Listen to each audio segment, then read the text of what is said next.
Bueno, pues muy buenas a todos y a todas. Yo soy un gusto parlante y vamos a continuar con esta serie que tenía, que ya ni recuerdo el título, que estaba perdida de la mano de Dios después de tanto tiempo. Ahora ya viene entrada la primavera, después de que se haya ido el frío.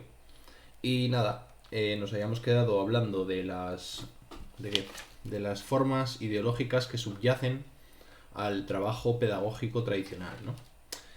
Siguiendo, como ya decíamos, el hilo conductor que establece Bourdieu, o Bourdieu, como lo quieran decir, Bourdieu para los amigos hispanohablantes, como digo, la línea de pensamiento, de crítica con respecto a la institución educativa.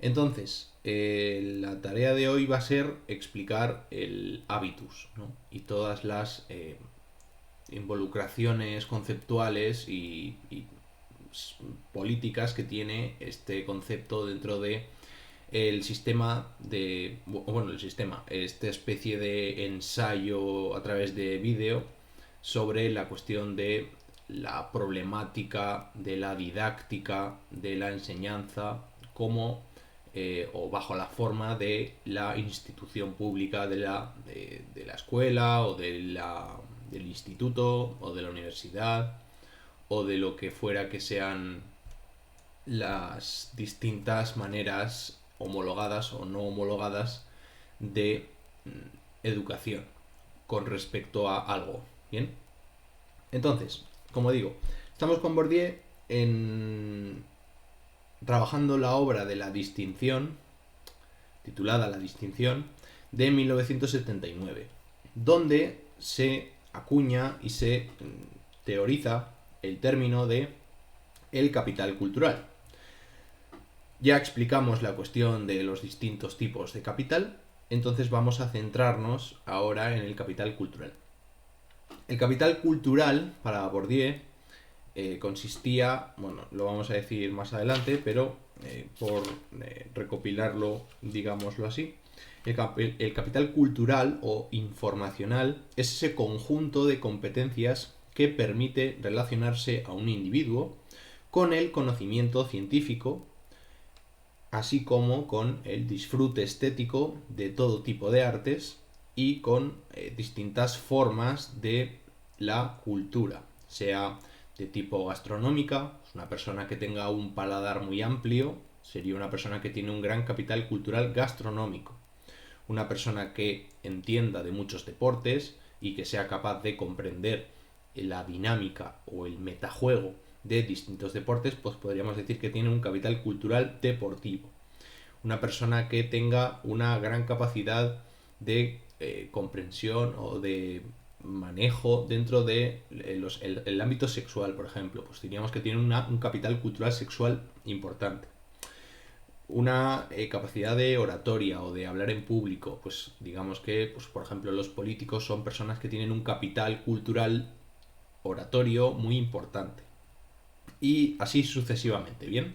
Se trata de una categoría, un concepto que acuña Bourdieu para referirse a las formas de excelencia en el manejo de determinadas instituciones culturales. Bien, entonces, el capital cultural de los individuos se manifiesta en las disposiciones corporales y conductuales de las personas, es decir, a través de el comportamiento de una persona dentro de un determinado ámbito cultural, podemos evaluar o podemos establecer qué nivel o qué capacidad de capital cultural posee esa persona en dicho contexto. Bien, esto es lo que llamamos, lo que llama Bourdieu, forma incorporada. Bien, la forma incorporada del capital cultural en la vida de una persona es lo que Bourdieu va a llamar habitus. Bien, el habitus es un término latino que hace referencia al hábito. Bien, entonces, el capital cultural, que es un concepto, se pone de manifiesto a través del comportamiento. Bien, digamos, esa forma incorporada de capital cultural, esa manera de desenvolverse de una manera adecuada o de una manera, digamos, virtuosa dentro de un ámbito cultural, es lo que Bourdieu denomina habitus. Bien, el habitus es el modo de comportarse en la vida, en los contextos culturales en los cuales se desenvuelve la vida de un individuo a través de las distintas instituciones culturales en las que se va desenvolviendo. Como digo, es un modo de comportarse en la vida de una persona relativa a la clase a la que pertenece y que es transferible, heredable o, vamos a decirlo así, contagiable. O como le gusta decir a Sara Ahmed, es pegajoso. ¿Bien? Cuando uno se mueve en entornos en los cuales las personas tienen un elevado capital cultural, pues resulta que eso se te acaba pegando. De algún modo, si tú vas siempre a cenas de gala, pues donde fueres haz lo que vieres y irás incorporando distintas maneras de desenvolverse en cenas de gala. Pues aprenderás a llevar los vestidos o los trajes adecuados, aprenderás a comprar las colonias que están en boga, aprenderás a manejar los distintos cubiertos que están puestos encima de la mesa, aprenderás a cómo hay que referirse, a qué tono de voz tienes que adecuarte, bien, qué tipo de bromas se pueden hacer, qué tipo de bromas no se pueden hacer, etcétera, etcétera, etcétera, ¿no? Digamos que es un ejemplo, ¿vale? Bien. Por ejemplo, tengo aquí más ejemplos. La manera de andar, ¿bien? El conjunto de los andares, ¿no? En función de cómo anda una persona, pues ya podemos categorizarla o establecer a qué tipo o a qué clase cultural y como consecuencia económica, porque están ligadas, obviamente, el capital cultural como el capital económico, el capital simbólico, están todos conectados, aunque existan ciertas diferencias ontológicas, vamos a decir así, ¿no? De su propio ser. Bien, no es lo mismo el dinero que el conocimiento, que yo qué sé.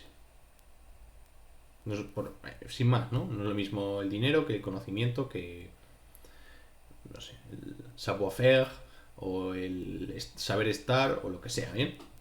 Entonces, por ejemplo, en las maneras de hablar, ¿no? En los decires, ¿no? En función de cómo se expresa una persona, podemos establecer a qué tipo de clase, baja, media o alta, la ponemos dentro de las distintas maneras que tenemos de clasificar a las personas. Eso es algo que está relativamente mal, pero que es inevitable porque al final la racionalidad humana funciona de esta manera, funciona a base de clasificaciones, categorizaciones, distinciones, abstracciones y en tal medida agrupaciones o conjuntos o discriminaciones, ¿vale? Que la discriminación es un término que a nivel social está muy mal visto, pero a nivel conceptual es importantísimo saber discriminar, saber diferenciar aquello que es diferente o saber reconocer la diferencia.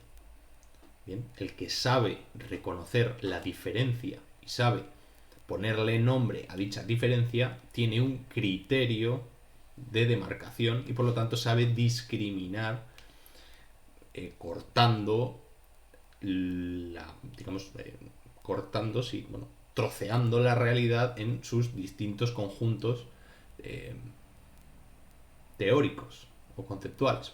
Me estoy metiendo en un jardín, como siempre. Bien. Los contoneos, por ejemplo, las maneras de moverse determinan qué tipo de clase pertenece uno. ¿Bien? Uno puede ser muy fino, muy estirado, o puede ser más bien campechano, puede ser más bien cercano, puede ser un tocón, puede ser una persona que no le gusta nada que la toquen, etcétera, ¿no? Los gustos, ¿no? El hábito dentro del gusto, pues uno tiene simpatía hacia determinadas cosas y tiene otras aversiones a otro tipo de cuestiones en función de su propia manera de ser y su propia manera de conocer y su propio conocimiento y su propio estar en el mundo. Bien, entonces, estas cualidades personales, que en cierto modo podríamos decir que son naturales, es decir, que son características del propio individuo, aunque también podríamos decir que son sociales, que son características de distintos grupos de individuos, distintas clases de individuos, distintos conjuntos de individuos.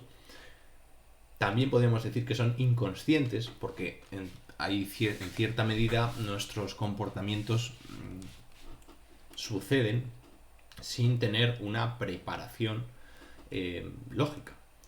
O bien podríamos decir que aunque se tenga una cierta... O sea, utilizo el término inconsciente sin meterme en el psicoanálisis, ¿de acuerdo? Estamos hablando de que sean inconscientes en la medida en la que no parten de nuestra voluntad, o que al menos no lo habíamos calculado, no habíamos hecho un cálculo de estrategias lo suficientemente cerrado como para hacerlo todo según nuestra conveniencia programática. No sé si este término existe, me lo acabo de inventar. Bueno, que tú tienes un programa, tú tienes unas cosas que tienes que hacer, pero luego las cosas salen como salen, ¿no? Como esta misma clase. Yo tengo pues una serie de puntos escritos, ¿no? Y preparados, pero luego, conforme uno se pone a hablar, le empiezan a salir las palabras y de manera inconsciente casi, ¿no? De manera natural, podríamos decir, espontánea. Bien, como digo, estas cualidades personales que se normalizan en el entorno familiar. Bien, para Bourdieu la clave es el entorno familiar porque es el sitio donde se genera la primera socialización, lo que los sociólogos llaman primera socialización, nuestro primer contacto con el mundo de los hombres, de los humanos, bien, con el mundo de la cultura, podríamos decir. No voy a entrar ahora a criticar el concepto de cultura, porque cada vez que lo digo me acuerdo del mito de la cultura de bueno y tampoco es plan. Pero bueno, porque se entiende, ¿no? Se entiende de lo que estamos hablando. Bien. Como ya digo, más ejemplos de hábitus, ¿no? De capital cultural de las personas. Pues la estética del cuerpo, los modales de la mesa, o sea, la manera de vestir, pues si uno lleva siempre camisas y corbata, o si uno lleva siempre chándal, o si uno lleva siempre ropa, pues más bien punk, o ropa de tribus urbanas, o ropa de, yo qué sé, del mercadillo, o ropa de tiendas de marca caras, ¿no? Lo que sé, ¿no? Eso ya nos va diciendo qué tipo de... a qué tipo de persona nos estamos enfrentando desde un plano de prejuicio total, ¿no? Podríamos decir. Pero claro, el prejuicio, el problema que tiene es que es inevitable. ¿Bien? O sea, el prejuicio es inevitable. La cuestión es que luego ese prejuicio hay que corroborarlo, hay que contrastarlo con la realidad efectiva que tenemos en nuestro día a día. Con el resto de personas, quiero decir, ¿no?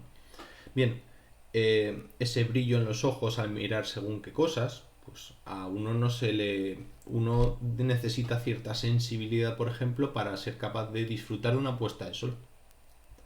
O uno tiene que tener una sensibilidad también entrenada o educada para saber valorar, yo qué sé, encuentros amorosos o encuentros amistosos o encuentros profesionales o de entrevistas de trabajo, etcétera, ¿no?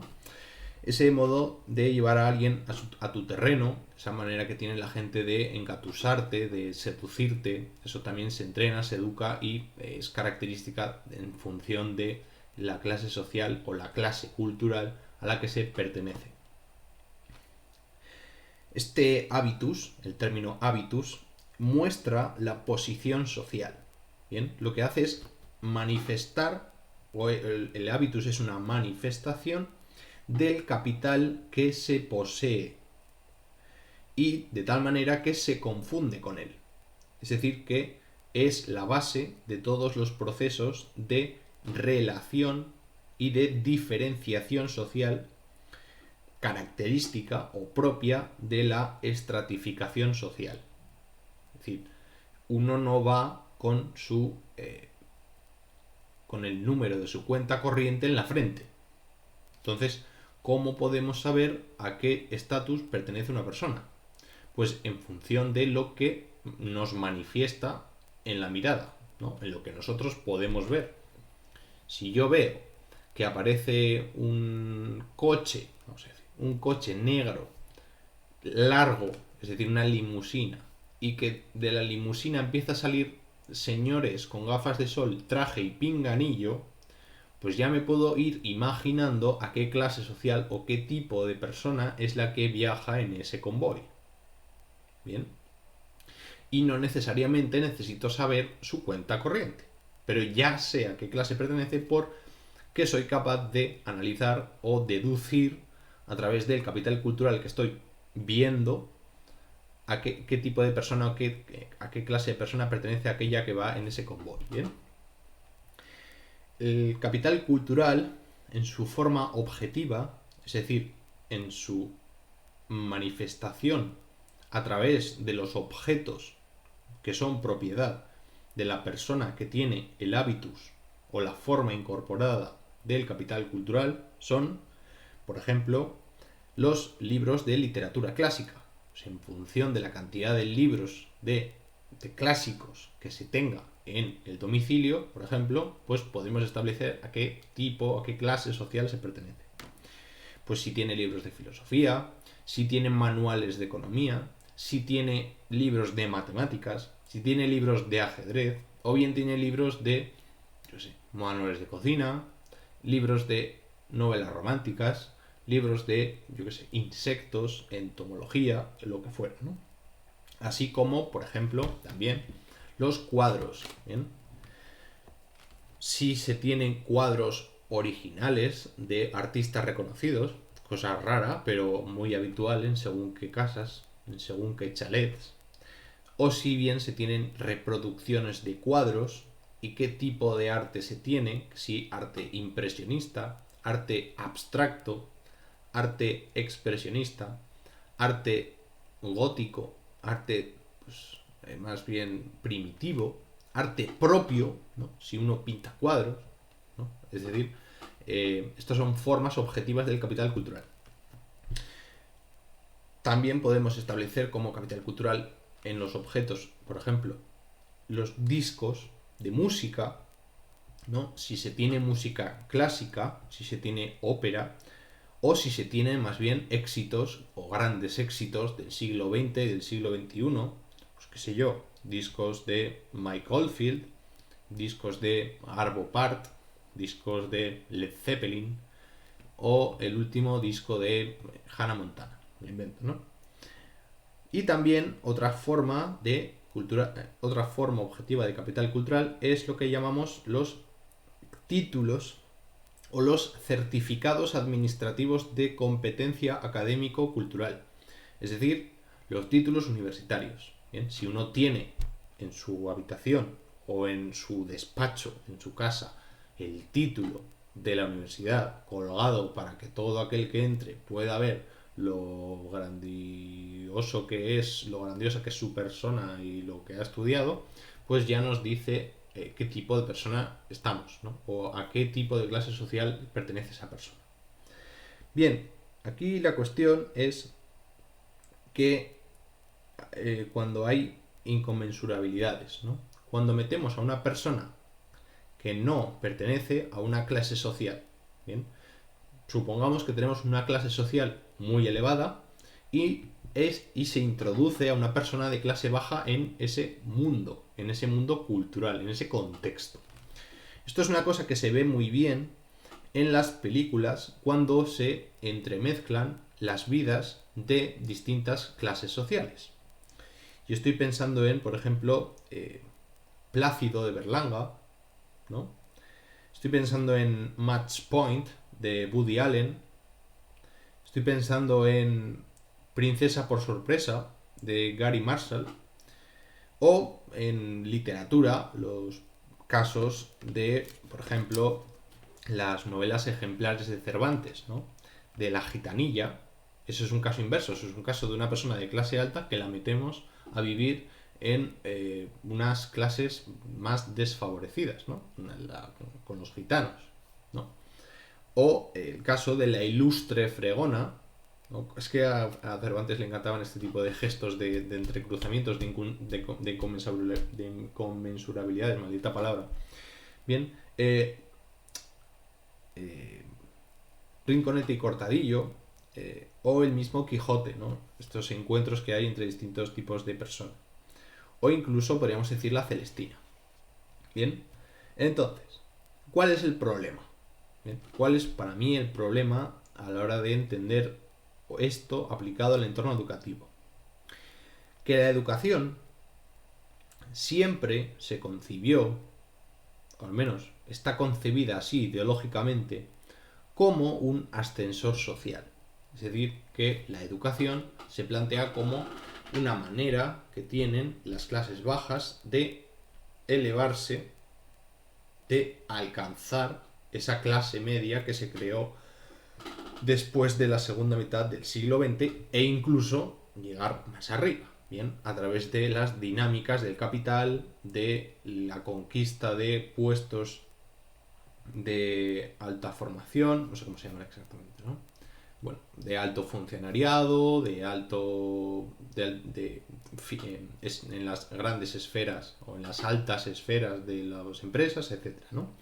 Bien, es decir, que era una manera de que los pobres adquiriesen capital cultural para así, en el futuro, a través de esa incorporación de capital cultural, que ya hemos dicho que se llama forma incorporada, pudiesen revertir o convertir ese conocimiento en dinero y por lo tanto en un escalado de la clase social y clase económica a la que se pertenece.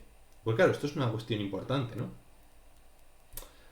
Porque claro, Marx, en la teoría marxista, lo que hace es equiparar clase social a clase económica. Pero cabría decir si son exactamente lo mismo, ¿no? Es decir, si tener una, bueno, vamos a decir, ser de una clase social elevada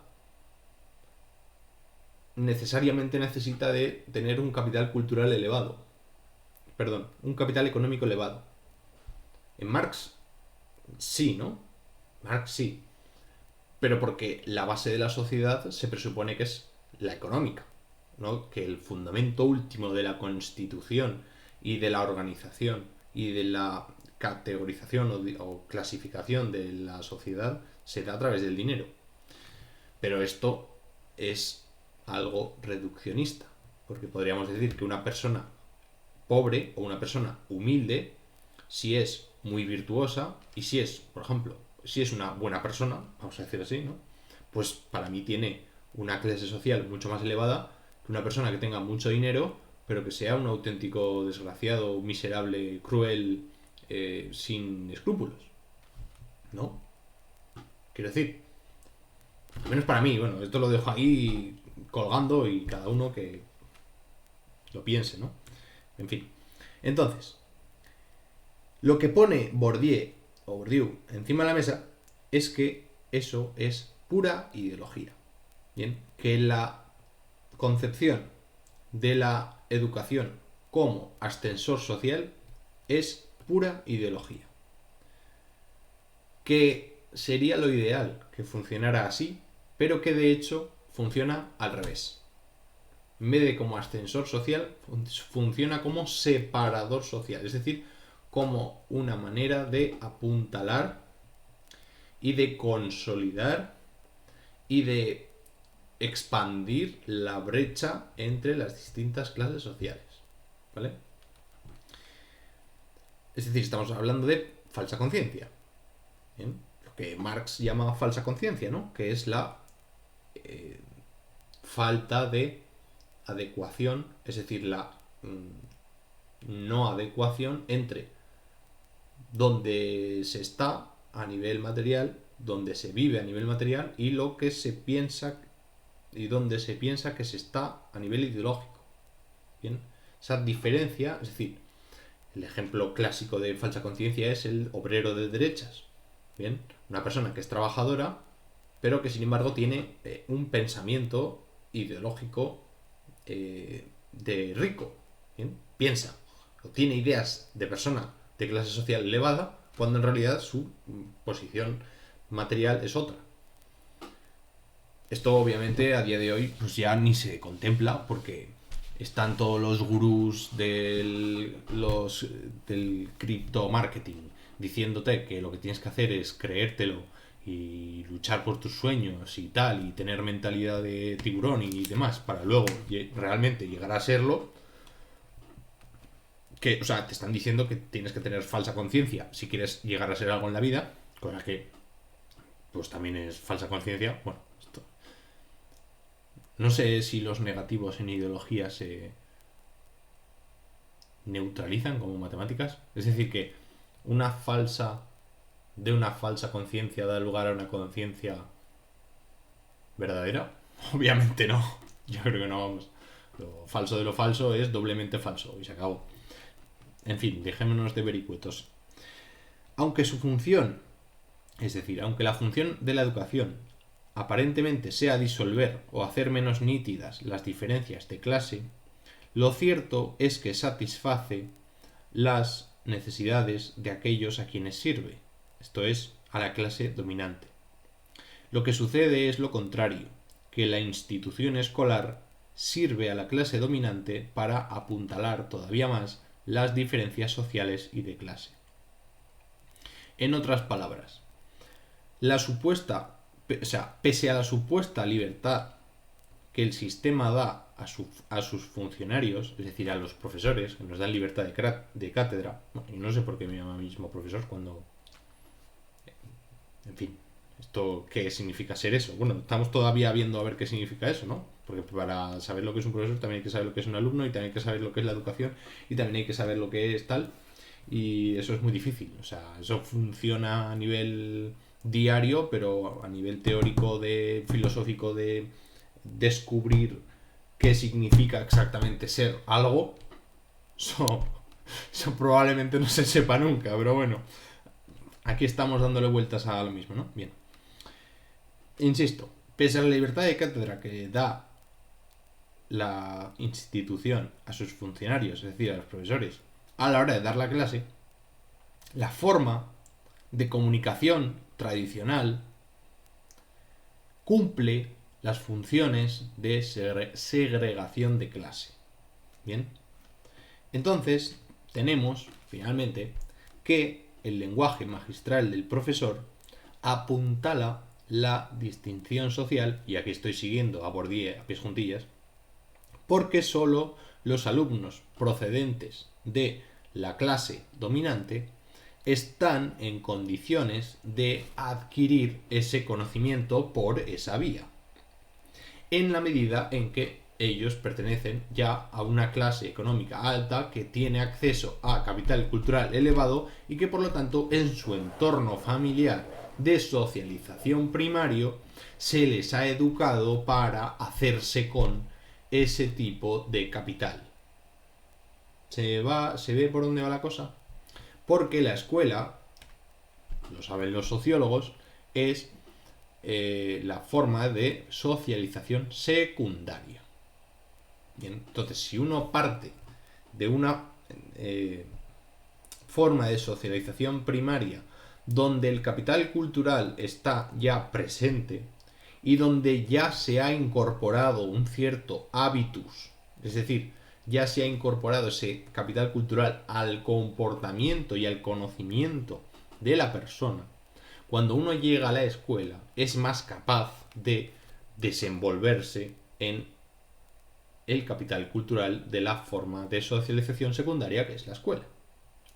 Porque es capaz de comprender y de hacerse con las ideas, los conceptos, pero también las conductas y el lenguaje, en definitiva, de la institución educativa que se da a través de los profesores. Bien. Entonces, por lo tanto, esto lleva a ¿qué? A seguir reproduciendo las diferencias de clase y que los pobres sigan siendo pobres y los ricos sigan siendo ricos. ¿Se ve? Solo en algunos casos, vamos a salvar un poquito a Bourdieu, vamos a hacer de abogado del diablo de la institución educativa, Solo en algunos casos las personas que vienen de clases bajas con dotes o con capacidades o con disciplina, pero es que claro, la disciplina ya es un hábito. La disciplina es un hábito de la clase dominante. El control del tiempo, la capacidad de planificación del futuro, eso es algo que pertenece a un capital cultural elevado. El ahorro es un capital cultural elevado. Claro, esta es la cuestión. En fin, que lleva a seguir reproduciendo las diferencias de clase y a legitimar la cultura de la clase dominante como la oficial, como la verdadera, como la más válida, como la más poderosa o lo que fuera, ¿no?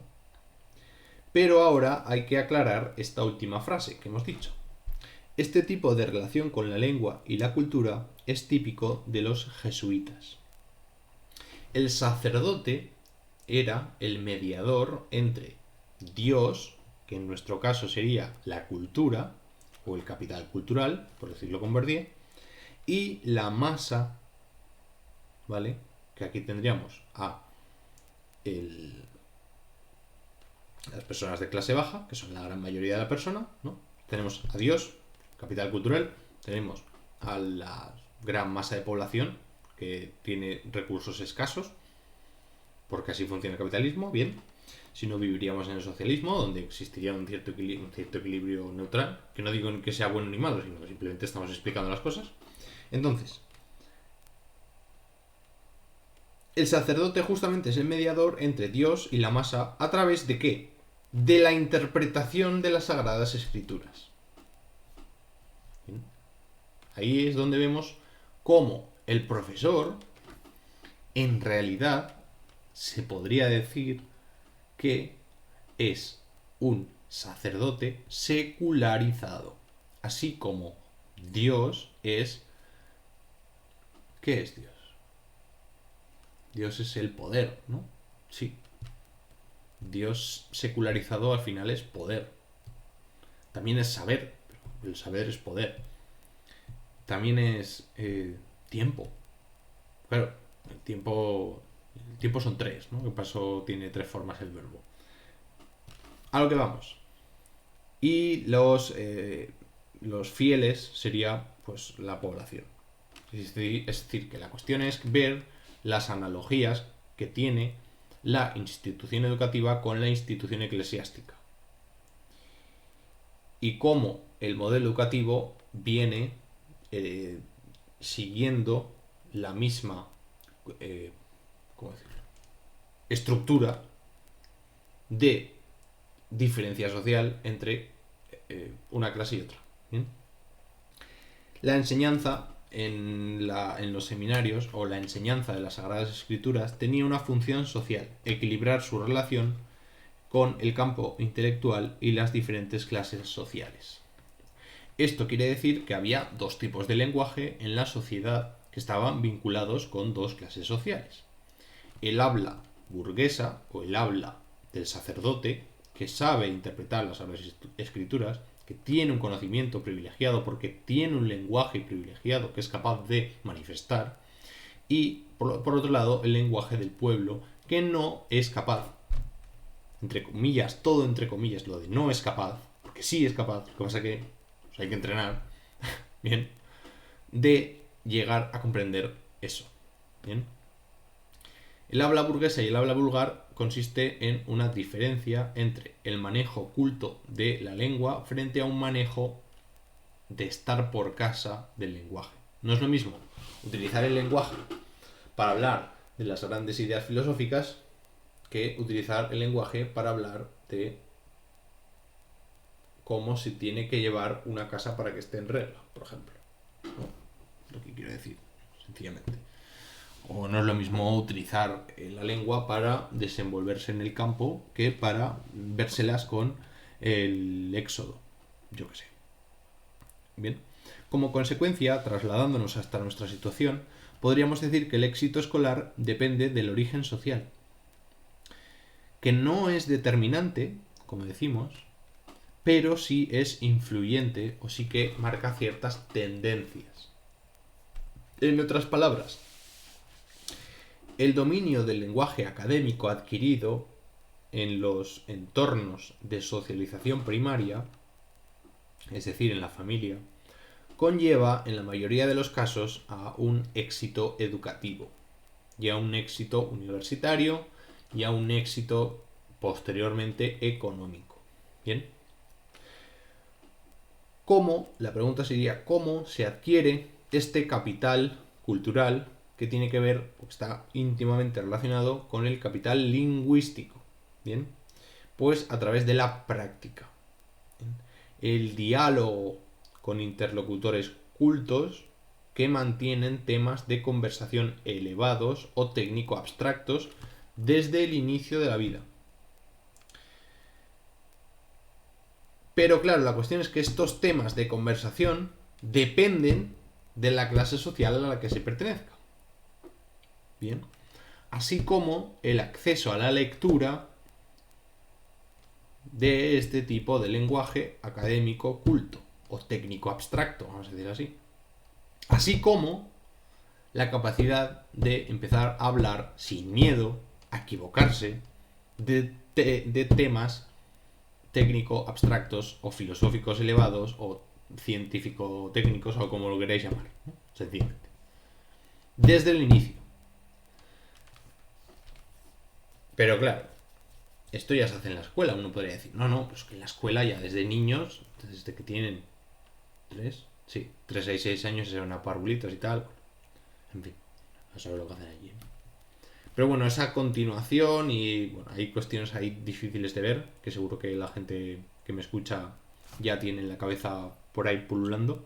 Si son capaces de escribírmelas en los comentarios, digamos, si creen que son capaces de enriquecer mi discurso, tanto con anécdotas personales como con reflexiones propias, pues que yo las voy a leer y yo estaré encantado de aprender de ustedes, obviamente, por supuesto, no cabe duda.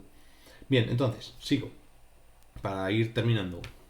Ya esto se está haciendo eterno y no hay quien lo aguante. ¿Qué factores determinan el modo de relacionarnos con el capital cultural escolar?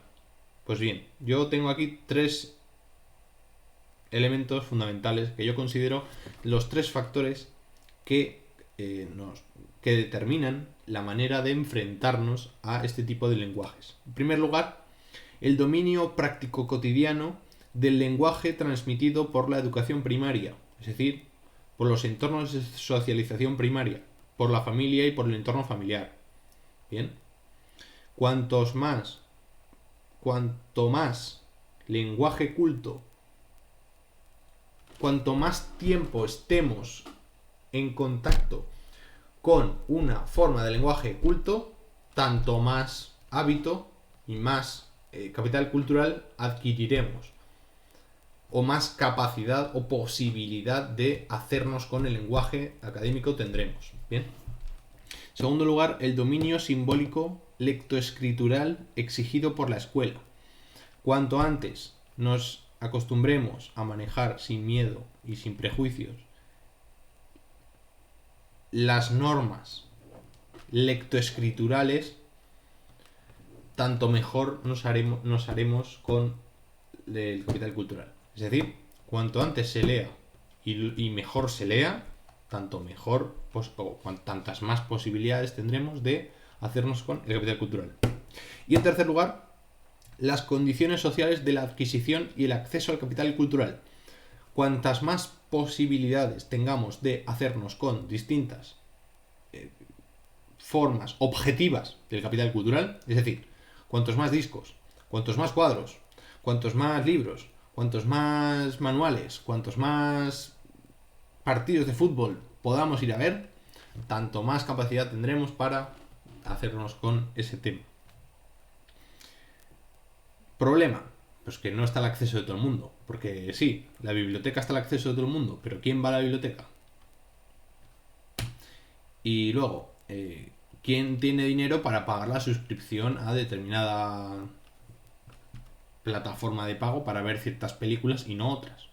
No es lo mismo alquilar Netflix, alquilar Filmin, que comprar un DVD de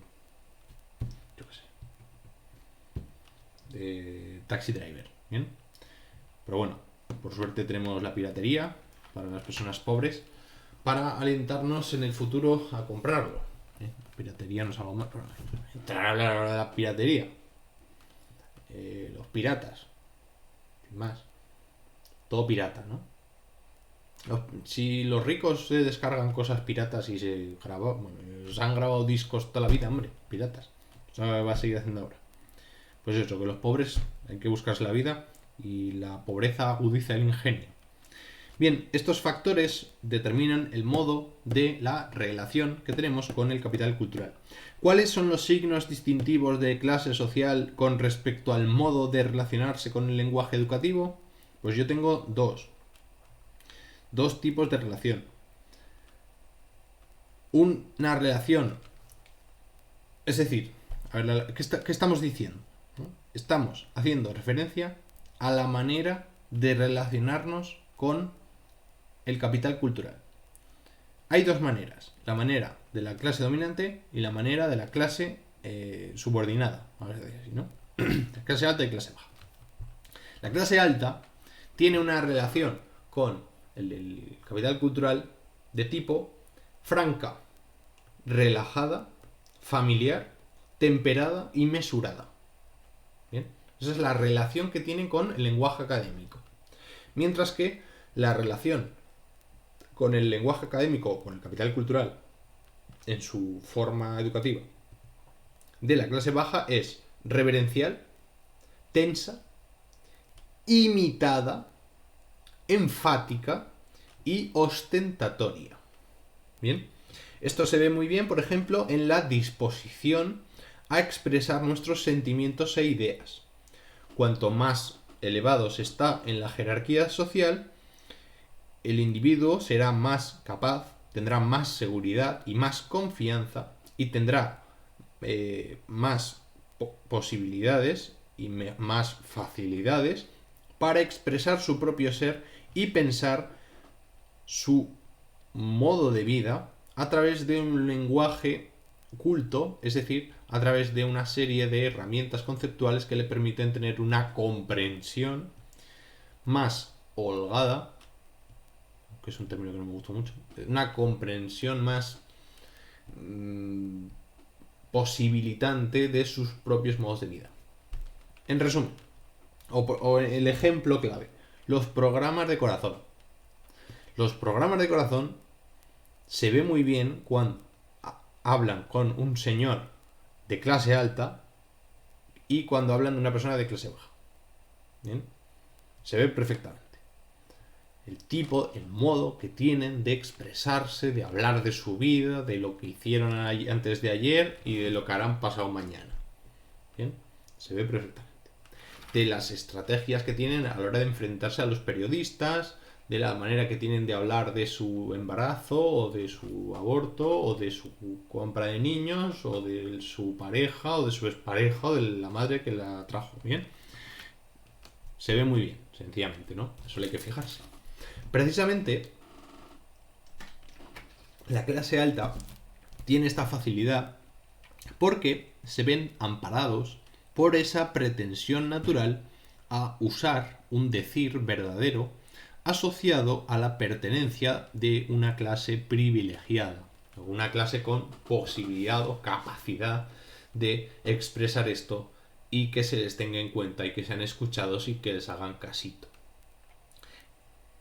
El porte, la percha, los gestos, la vestimenta, la cosmética, la gestualidad, la gracia, el desenvolverse fluido por entornos institucionales, el saberse mover por los protocolos estrictos, por las reglas estrictas, conforma este sistema de maneras o de modos de expresión y modos de comportarse que son características de una posición social de clase alta. Por contraposición, los alumnos de clase media y baja, en su intento de incorporarse al lenguaje y a la comunicación pedagógica, lo que hacen es imitar, tener comportamientos virtuales, impostados. No les sale natural. hay una especie de disociación, desdoblamiento, de exclusión, de resignación a no poder acceder a un modo de ser ajeno a su propio modo de ser. Es decir, hay lo que se llama falsa conciencia o conciencia de la falsa conciencia, o reconocimiento de la distancia que existe entre las condiciones materiales en las que se ha vivido siempre y la manera ideológica de pensar, de hablar, de escribir, de razonar que exige el lenguaje académico y el capital cultural de la clase elevada, que consiste en el conocimiento científico, en el conocimiento filosófico, en el conocimiento artístico y en el conocimiento cultural a grandes rasgos. Bien, pues nada, hasta aquí tenía preparado. No sé si tengo alguna cosa más por ahí, creo que sí, pero bueno. Lo dejo por aquí. Que sepan que sigo leyendo el libro de Heidegger de lógica, que está siendo bastante duro, por cierto, pero interesante, y que sí que me gustaría traer alguna reseña o hablar del tema y tal. O sea que no sé si lo haré, porque bueno, sí, tendría que perder mucho tiempo y tal. Y tendría que perder mucho tiempo en comprenderlo bien, en escribirlo bien y luego encima en contarlo bien. Y no sé yo si me veo capaz. Bueno, ya veré si me apetece y si tengo tiempo. Y luego, esto sí que lo quiero hacer, es traer la reseña del libro de La sinagoga vacía de Gabriel Albiac, pero miren cuánto llevo leído. O sea, miserias. Entonces, pues igual se alarga hasta diciembre, por decir algo, ¿eh? Quiere decir que estamos en mayo, pero igual se me va la vida. Y no sé lo que iré subiendo, la verdad es que poca cosa, porque estoy muy liado con el trabajo y tal, entonces pues no... Ni me apetece, ni saco tiempo, ni tengo ganas, ni me da. Y porque, bueno, mira, pues tengo que hacer tiempo y había que cumplir y tal, y lo que sea, ¿no? Pues, se han cruzado los astros y ha salido así, ¿no? Pero bueno, que este canal no sé cuándo seguirá sacando nuevos vídeos. Lo que quiero decir es que no sé cuándo sacaremos nuevos vídeos, pero que bueno, que algo iré subiendo, supongo, me imagino, vamos. No creo que esto quede así en barbecho durante años. O sí, vete a saber. Supongo que no, que vamos. Tampoco tengo yo la clarividencia de ver el futuro, pero más o menos sé lo que voy a hacer o lo que puedo y no puedo hacer. Pero con queso, no me quiero alargar más la cuestión.